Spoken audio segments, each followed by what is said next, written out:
Gaz Education мэргэжлийн сургалтын төв. Хос үйлдэлд аяны халаагуур ажилуулах зааварчилгаа. Халаагуурыг шалангтай холбох.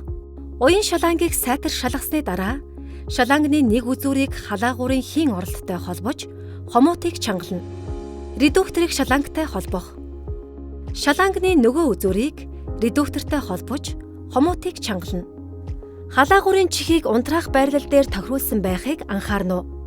Баллоны крантыг нар буруу эргүүлж хийг нээгээд редуктор, шаланг, баллоны холбоос халаагуурын холбоосноос хий алдаж байгаа эсхийг хөөстэй усаар шалгана.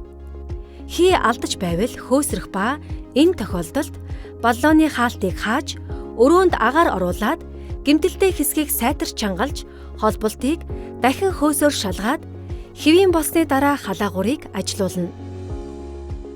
Халаагуурыг асаах, ашиглах заавар. Халаагуурын чихийг унтраах байрлал дээр тохируулсан байхыг анхаарна уу? Баллоны крантыг нар буруу эргүүлж нээн.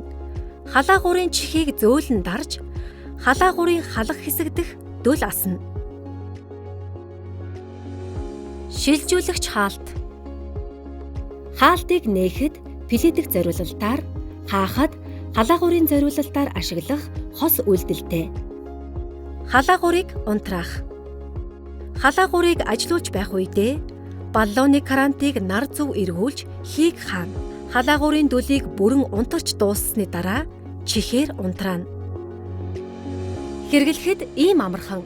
Одоо та чаддаг боллоо.